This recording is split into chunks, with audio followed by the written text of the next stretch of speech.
Hello, everyone, and welcome to The Explainer. Okay, let's dive right in. Today, we're exploring a fundamental concept that literally surrounds us every second of the day: natural resources. We're going to unpack how absolutely everything we interact with leads right back to nature.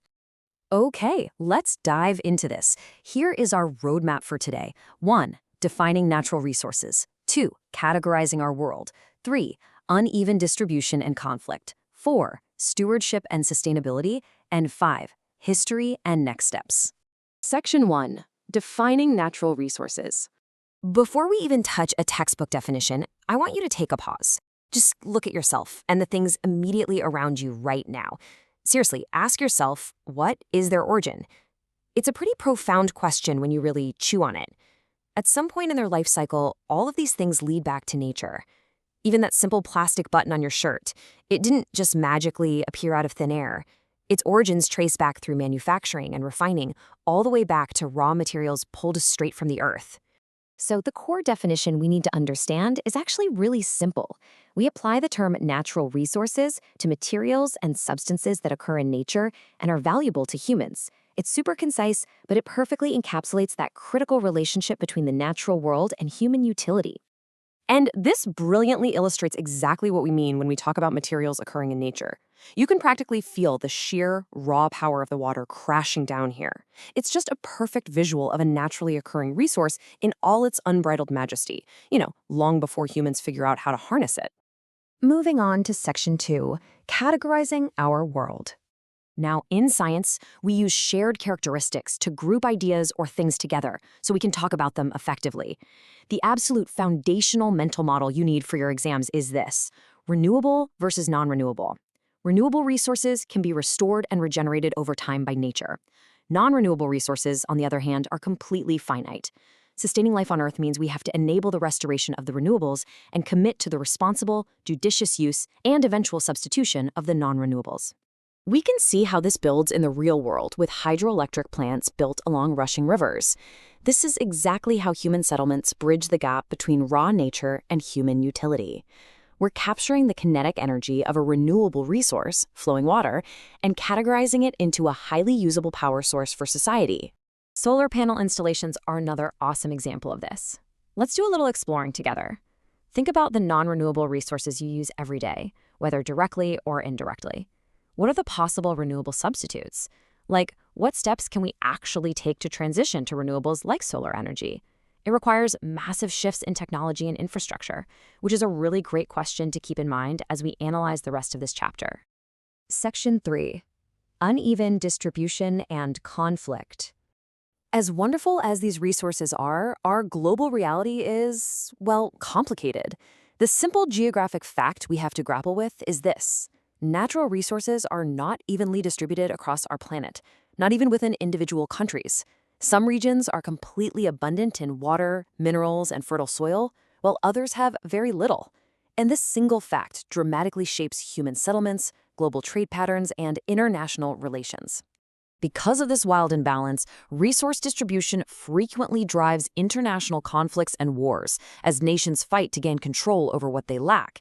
It also creates this thing called the resource curse, where regions rich in natural resources paradoxically experience much worse economic and social outcomes. So the crucial point is how we defeat this. The text is very clear. The resource curse can actually be overcome through deliberate investments in the development of technology and skills. Education and innovation are literally our way out. Section 4. Stewardship and sustainability. Okay, we've looked at the problems caused by uneven distribution. Now we really need to focus heavily on the solutions required for our ongoing survival on this planet. Concerned social scientists Christiana Figueres and Tom Rivett-Carnac offer this powerful vision. We must move toward a regenerative economy, an economy that operates in harmony with nature, repurposing used resources, minimizing waste, and replenishing depleted resources. We must return to the innate wisdom of nature herself, the ultimate regenerator and recycler of all resources. That is just an incredibly inspiring goal for our future economy. But if we fail to heed that wisdom, scientists warn us of some very harsh realities. Irresponsible treatment of natural resources has directly led to widespread pollution, severe biodiversity loss, and climate change, all of which have been happening at a terrifyingly rapid pace in recent years. This isn't just a theory, folks. It is the observable consequence of ignoring our environmental boundaries. The antidote to this is our next key term, stewardship. Stewardship means respecting nature and using natural resources in a way that enables the restoration and regeneration of renewable resources, right alongside the responsible and judicious use of non-renewable ones. It requires a profound mindset shift, the idea that everyone must transcend their personal desires and act for the well-being of all. Section 5. History and next steps. To truly become stewards of our future, we have to look back. History is often peopled by incompetent, corrupt, or cruel rulers who inflicted immense suffering, frequently over resources and power. But the text makes a very nuanced point here. While those historical happenings cannot be erased or denied, it would be wrong to hold anyone today responsible for them. Instead, understanding the historical origin of cruel violence or abusive misrule is the absolute best way to heal the past and build a future where those things simply have no place. Now, what's really interesting about this slide is how this massive historical and global context comes right back down to your level. A great exercise for you right now is to try and identify cultural practices in your own home and neighborhood that point to mindfulness in the use of natural resources. Like, how are you and your community already practicing stewardship every single day? Wow, we've covered a lot today, from crashing waterfalls to solar panels. But here is the ultimate question to leave you with. If every single item you touch today represents a piece of the Earth, how will you choose to use your share of the planet tomorrow? You have a very active role to play as a steward. Now, to make sure you fully master these chapter concepts and absolutely ace your exams, be sure to click the link in the description to buy your study bundles today. It's for sure the most efficient way to review exactly what we've covered here. Thank you so much for learning with me, and I will see you in the next explainer.